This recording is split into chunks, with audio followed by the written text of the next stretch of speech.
નમસ્કાર મિત્રો, હું શ્રેયસ વિદ્યાલયથી કિરણબેન. આજે આપણે ધોરણ 12 કોમર્સ ગુજરાતી માધ્યમ વિષય વાણિજ્ય વ્યવસ્થા વિષયાંક પ્રકરણ 1 સંચાલનનું સ્વરૂપ અને મહત્ત્વ, જેમાં આપણે સંકલનનો અર્થ, તેના લક્ષણો અને તેનું મહત્ત્વ વિશે વિસ્તૃત સમજૂતી મેળવીશું.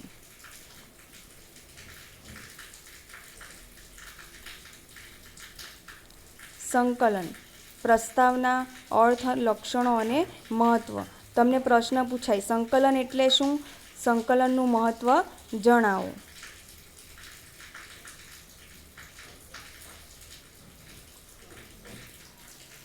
તો મિત્રો, સંકલન એટલે શું? તો કે સંકલન એટલે કે જે સંચાલન પ્રક્રિયાના જે તબક્કા છે, દરેક તબક્કે સંકલન ખૂબ જ જરૂરી છે. તો કે સંચાલનના દરેક તબક્કે એટલે કે આપણે જોઈ ગયા સંચાલનના કાર્યો, આયોજનથી માંડીને અંકુશ સુધીના જે તમામ કાર્યો છે, તમામ કાર્યોમાં સંકલન ખૂબ જ જરૂરી છે. કોઈપણ ધંધાકીય એકમ હોય, એના આયોજનથી માંડીને અંકુશ સુધીના જેટલા પણ કાર્યો થાય છે, એમાં પરસ્પર સંકલન ખૂબ જ જરૂરી છે. તો કે ધંધાકીય એકમના વિવિધ કાર્યો વચ્ચે એક સૂત્રતા કે સુમેળ સાંધવાના કાર્યને આપણે સંકલન કહીએ છીએ. તો કે જે ધંધાકીય એકમ છે, તેના વિવિધ કાર્યો એટલે કયા કયા કાર્યો? તો કે આપણે જોઈ ગયા આયોજન, ત્યાર પછી આપણે જોઈ ગયા તો કે વ્યવસ્થા તંત્ર, ત્યાર પછી દોરવણી, અંકુશ. આ તમામ જે કાર્યો છે, એ તમામ કાર્યોમાં સંકલન ખૂબ જ જરૂરી છે. જે કર્મચારીઓ છે, જે કાર્ય કરે છે, તેમના વચ્ચે એક સૂત્રતા જળવાઈ રહે, સુમેળ સંધાય તેમજ સહકાર જળવાઈ રહે, એ ખૂબ જ જરૂરી છે. અને તો જ કોઈ પણ કાર્ય બેવડાતું નથી. સંકલનથી કોઈ પણ કાર્ય બેવડાતું નથી કે કોઈ પણ કાર્ય કરવાનું રહી જતું નથી. જેથી આપણા ધંધાની જે ધ્યેય સિદ્ધિ છે, તે કેવી બને? સરળ બને. તો આ રીતે આપણે જોઈએ તો કે સંકલન એ ખૂબ જ જરૂરી છે. સંકલનથી કોઈ પણ કાર્ય કરવાનું રહી જતું નથી કે બેવડાતું નથી, અને તેથી ધંધાકીય એકમની ધ્યેય સિદ્ધિ કેવી બને છે? સરળ બને છે. એટલા માટે સંકલન એ ખૂબ જ જરૂરી છે. કયા કયા તબક્કા? તો કે આયોજન, પ્રબંધ એટલે કે વ્યવસ્થા તંત્ર, ત્યાર પછી દોરવણી, બરાબર, ત્યાર પછી અંકુશ. આ તમામ કાર્યો જે આપણે કરવામાં આવે છે, એના વચ્ચે સંકલન એ ખૂબ જ આવશ્યક છે. તો કે સંકલન દ્વારા ધ્યેય સિદ્ધિની ખાતરી મળે છે. કેમ ખાતરી મળે છે? કારણ કે જે ધંધાકીય એકમના જે કાર્યો છે, આયોજનથી માંડીને અંકુશ સુધીના જેટલા પણ કાર્યો છે, એમના વચ્ચે શું સંધાય છે? સુમેળ સંધાય છે, એક સૂત્રતા સંધાય છે, અને તેને પરિણામે ધ્યેય સિદ્ધિને આપણને ખાતરી મળે છે. સંકલનથી એકમનું કોઈ પણ કાર્ય કરવાનું રહી જતું નથી કે બેવડાતું પણ નથી. શા માટે રહી જતું નથી? કારણ કે જે આયોજનથી માંડીને અંકુશ સુધીના જેટલા પણ કાર્યો જે થાય છે, એ કાર્યોમાં જે પણ કર્મચારી છે, એમના વચ્ચે શું હોય છે? સહકાર હોય છે, એમના વચ્ચે એક સૂત્રતા હોય છે. ત્યાર પછી આપણે જોઈએ તો કે સુમેળ સંધાય છે, અને એને પરિણામે કોઈ પણ કાર્ય કરવાનું રહી જતું નથી. જો કોઈ પણ કાર્ય કરવાનું રહી જતું હોય તો કે એક વિભાગ બીજા વિભાગને તેની જાણ કરે છે, અને તેને પરિણામે કોઈ પણ કાર્ય કરવાનું રહી જતું નથી કે કોઈ પણ કાર્ય બેવડાતું નથી, એટલે કે બીજી વાર થતું નથી.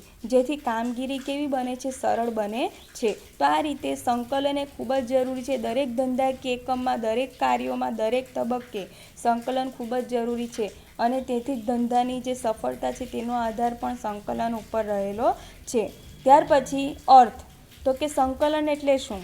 તો ધંધાકીય એકમના જે જુદા જુદા વિભાગોમાં કર્મચારીઓ દ્વારા જુદા જુદા જે કાર્યો થાય છે, તેમની વચ્ચે એક સૂત્રતા કે સુમેળ સાંધવાના કાર્યને સંકલન કહે છે. તો કે જે ધંધાકીય એકમ છે, તેના જુદા જુદા વિભાગો, દરેક જે ધંધાકીય એકમ હોય છે, એના જુદા જુદા વિભાગો હોય છે, બરાબર. એ દરેક વિભાગોમાં જે કર્મચારીઓ દ્વારા જે જુદા જુદા કાર્યો થાય છે, એમની વચ્ચે શું હોય છે? સુમેળ સંધાય, એક સૂત્રતા સંધાય. તો તેવા કાર્યને આપણે સંકલન કહીએ છીએ. ત્યાર પછી તેની લાક્ષણિકતા છે. એના અર્થ પરથી જ કેટલીક એની લાક્ષણિકતાઓ છે. તો કે તમને પૂછાય કે સંકલનની લાક્ષણિકતા જણાવો. તો કે આયોજનથી, તેમાં પહેલી લાક્ષણિકતા છે, આયોજનથી અંકુશ સુધી દરેક કાર્ય કરતી વખતે સંકલન ખૂબ જ જરૂરી છે. જે આપણે વ્યાખ્યામાં જોઈ ગયા કે સંચાલન પ્રક્રિયાના દરેક તબક્કે સંકલન જરૂરી છે, એટલે કે દરેક કાર્ય કરતી વખતે સંકલન ખૂબ જ જરૂરી છે. તેથી સંચાલન પ્રક્રિયા સંકલન વગર શક્ય નથી. જે સંચાલન પ્રક્રિયા છે તે સંકલન વગર શક્ય નથી. તો આ રીતે આપણે જોઈએ તો કે આયોજનથી અંકુશ સુધીના તમામ કાર્ય કરતી વખતે સંકલન ખૂબ જ જરૂરી છે અને સંચાલન પ્રક્રિયા સંકલન વગર શક્ય નથી.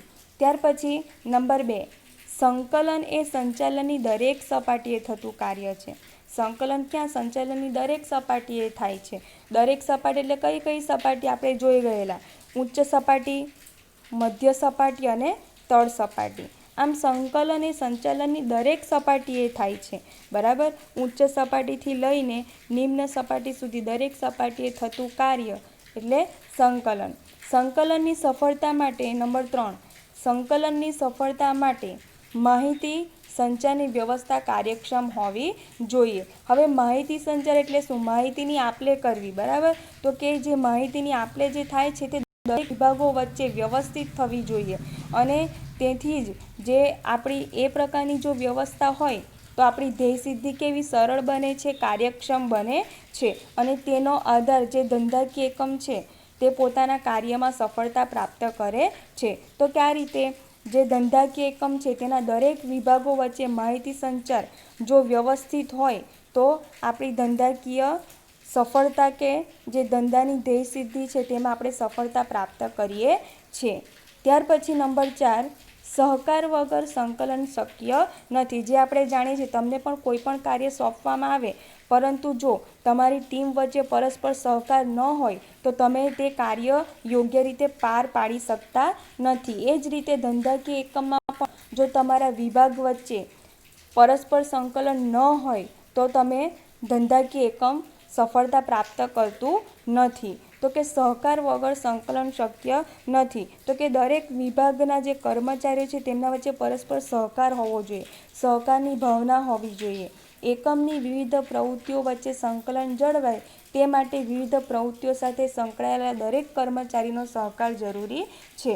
તો કે જે વિવિધ પ્રવૃત્તિઓ છે, ધંધાકીય એકમની જે વિવિધ પ્રવૃત્તિઓ છે એ વિવિધ પ્રવૃત્તિઓ વચ્ચે સંકલન જળવાય તે માટે જે કર્મચારીઓ છે, વિવિધ પ્રવૃત્તિ કરનારા જે કર્મચારીઓ છે એમના વચ્ચે પરસ્પર સહકાર ખૂબ જ જરૂરી છે. તો જ ધંધાકીય એકમ સફળતા પ્રાપ્ત કરે છે.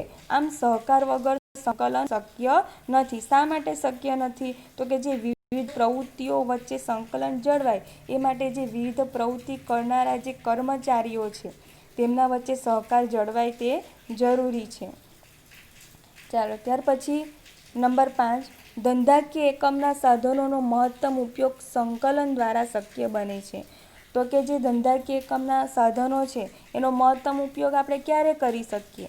જ્યારે જે વિવિધ વિભાગો છે તેમની વચ્ચે પરસ્પર સહકાર હોય, પરસ્પર એકસૂત્રતા જળવાય અને પરસ્પર સંકલન હોય ત્યારે જે ધંધાકીય એકમના જે સાધનો છે તેનો મહત્તમ ઉપયોગ થાય છે. ત્યાર પછી નંબર 6, સંચાલનના દરેક કાર્યોમાં સંકલન સમાયેલું છે. સંચાલનના દરેક કાર્યોમાં સંકલન સમાયેલું છે અને તેથી સંકલનને સંચાલનનો આત્મા કહે છે. કેમ આત્મા કહે છે? કારણ કે જે દરેક કાર્યો છે, દરેક કાર્યો એટલે કયા કયા?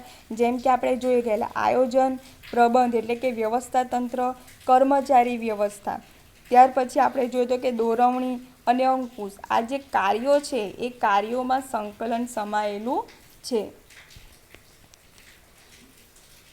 આમ સંચાલનના દરેક કાર્યોમાં સંકલન સમાયેલું છે, તેથી સંકલનને સંચાલનનો આત્મા કહે છે. તો આ રીતે જે આપણે સંકલનની જે લાક્ષણિકતાઓ જોઈ, મહત્ત્વના 6 મુદ્દા જોયા, એમાંથી તમારે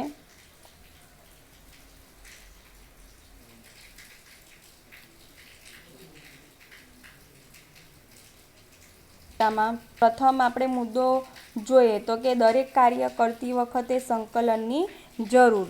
ત્યાર પછી બીજો મુદ્દો આપણે જોઈએ તો કે દરેક સપાટીએ થતું કાર્ય. ત્યાર પછી ત્રીજો મુદ્દો આપણે જોઈએ તો કે માહિતી સંચારની વ્યવસ્થા કાર્યક્ષમ. ત્યાર પછી ચોથો મુદ્દો આપણે જોઈએ તો કે વિવિધ પ્રવૃત્તિઓ વચ્ચે સંકલન. વિવિધ પ્રવૃત્તિઓ વચ્ચે સંકલન શા માટે જરૂરી છે? તો કે વિવિધ પ્રવૃત્તિ સાથે સંકળાયેલા કર્મચારીઓનો સહકાર જરૂરી બને છે અને તેથી વિવિધ પ્રવૃત્તિ વચ્ચે સંકલન જળવાય તે ખૂબ જ જરૂરી છે. ધંધાકીય એકમના સાધનોનો મહત્તમ ઉપયોગ, તો કે સાધનોનો મહત્તમ ઉપયોગ. ત્યાર પછી છઠ્ઠો મુદ્દો છે સંચાલનનો આત્મા. તો આ રીતે તમારે મુદ્દા યાદ રાખવાના છે જેથી સરળતાથી તમે લાક્ષણિકતા લખી શકો. ત્યાર પછી આપણે સંકલનનું મહત્ત્વ. તો કે મહત્ત્વમાં પ્રથમ મુદ્દો છે સંકલનથી સંચાલનના જુદા જુદા કાર્યો. જુદા જુદા કાર્યો એટલે કે કયા કયા? સંચાલનના કાર્યોમાં તમારે યાદ રાખવાનું છે. તો કે સંચાલનના જુદા જુદા કાર્યો જેવા કે આયોજન, વ્યવસ્થાતંત્ર એટલે કે પ્રબંધ, દોરવણી, અંકુશ વગેરે અસરકારક બને છે. શા માટે અસરકારક બને છે? કારણ કે સંકલન એ આ દરેક કાર્યોમાં થતું હોય છે અને તેથી આ સંચાલનના દરેક કાર્યો કેવા બને છે? અસરકારક બને છે. કારણ કે દરેક જે કાર્ય છે તેમાં સંકલન સંકળાયેલું હોય છે, સંકલન જળવાયેલું હોય છે અને તેને પરિણામે આ જે કાર્યો છે તે અસરકારક બને છે. સંકલનથી સંચાલનના જે જુદા જુદા કાર્યો છે તે કેવા બને છે? અસરકારક બને છે.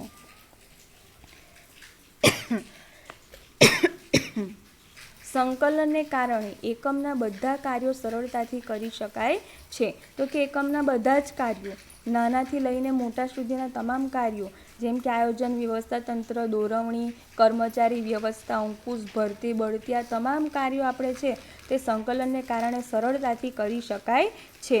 ત્યાર પછી નંબર 3, સંકલનથી એકમનું કોઈ પણ કામ કરવાનું રહી જતું નથી કે બેવડાતું નથી. જે આપણે વ્યાખ્યામાં પ્રસ્તાવનામાં જોઈ ગયા કે સંકલનથી કોઈ પણ એકમનું કોઈ પણ કાર્ય કરવાનું રહી જતું નથી. શા માટે રહી જતું નથી? કારણ કે દરેક વિભાગ વચ્ચે શું હોય છે? સંકલન હોય છે, સહકાર હોય છે, એકસૂત્રતા હોય છે, સુમેળ હોય છે અને તેને પરિણામે સંકલનથી એકમનું કોઈ પણ કાર્ય કરવાનું રહી જતું નથી કે બેવડાતું નથી. એટલે કે બે વાર કોઈ પણ કાર્ય થઈ જતું નથી કારણ કે પરસ્પર સહકાર હોય છે, પરસ્પર વિભાગ વચ્ચે સહકાર સંધાયેલો હોય છે. ત્યાર પછી નંબર 4, સંકલનથી એકમના જુદા જુદા વિભાગોમાં સંવાદિતા જળવાઈ રહે છે.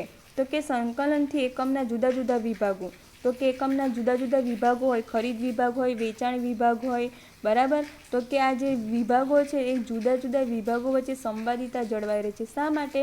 કારણ કે જે માહિતીની આપ-લે થાય છે તેના પરિણામે પરસ્પર સહકાર સંધાય છે. ત્યાર પછી આપણે જોઈએ તો કે વિવિધ સંબંધો પણ સંધાય છે અને તેને પરિણામે સંવાદિતા જળવાઈ રહે છે. ત્યાર પછી નંબર 5, એકમના વિવિધ વિભાગોના કાર્યોને તેના ક્રમ અને સમય વચ્ચે સમતુલા જાળવવાનું કાર્ય સંકલનને લીધે શક્ય બને છે. તો કે જે વિવિધ વિભાગોના કાર્યો છે તેના ક્રમ અને સમય વચ્ચે સમતુલા જાળવવાનું કાર્ય કોનું છે? સંકલનનું છે. કારણ કે જે વિવિધ માહિતી છે તે જુદા જુદા વિભાગોને જોઈતી હોય, બરાબર. તો તે કયા સમયે જોઈએ છે અને કયા ક્રમમાં મોકલવાની છે એ તમામ માહિતી શેને પરિણામે શક્ય બને છે? સંકલનને પરિણામે શક્ય બને છે. જો વિભાગો વચ્ચે પરસ્પર સંકલન જ ન હોય, પરસ્પર સહકાર જ ન હોય તો જે આ તમામ પ્રકારની જે માહિતી છે, બરાબર, તે એના ક્રમમાં અને એના સમયે પહોંચતી ન હોય તો ધંધાકીય એકમ સફળતા પ્રાપ્ત કરી શકતું નથી. પરિણામે એકમના જે વિવિધ વિભાગો છે એ વિવિધ વિભાગો વચ્ચે સંકલન હોવું ખૂબ જ જરૂરી છે. જેથી જે પણ વિભાગને જે પણ વસ્તુ જોઈતી હોય, જે પણ માહિતી જોઈએ તો તે એના ક્રમ અને સમય અનુસાર એને મળી રહે છે. ત્યાર પછી નંબર 6, સંકલનને લીધે એકમના નક્કી કરેલા હેતુઓને સિદ્ધ કરી શકાય છે. તો કે સંકલનને લીધે એકમના નક્કી કરેલા હેતુઓને સિદ્ધ કરી શકાય છે. જે આપણે જોઈ ગયા, બરાબર. કઈ રીતે સિદ્ધ કરી શકાય છે? કારણ કે એકમના જે વિવિધ વિભાગો છે એ વિવિધ વિભાગો વચ્ચે માહિતીની આપ-લે કેવી બને છે? સરળ બને છે. શા માટે? કારણ કે એમના વચ્ચે સહકાર છે, એમના વચ્ચે શું છે? સંવાદિતા છે, એમના વચ્ચે શું છે? એકસૂત્રતા છે અને એને પરિણામે આપણે જોઈએ તો કે સંકલનને લીધે એકમના જે નક્કી કરેલા ધ્યેયો છે, હેતુઓ છે તે સિદ્ધ કરી શકાય છે અને તે પણ કેવી રીતે? સરળતાથી. શા માટે? કારણ કે જે ધંધાકીય એકમના જે વિભાગો છે, બરાબર. તો કેમની વચ્ચે શું છે? પરસ્પર સહકાર છે અને તેને પરિણામે ધ્યેય સિદ્ધિ કેવી બને છે? સરળ બને છે. તો આ રીતે તમારે સંકલનનું મહત્ત્વ પૂછાય તો મહત્ત્વના જે 6 મુદ્દા છે તે તમારે લખવાના.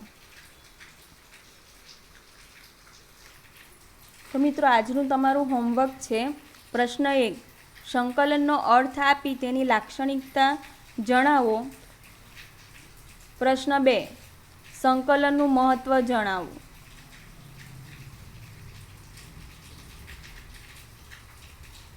રોજ જે પ્રશ્ન આપણે જોઈએ છે રોજે રોજના પ્રશ્ન કરતા જજો મુદ્દા વાઇઝ.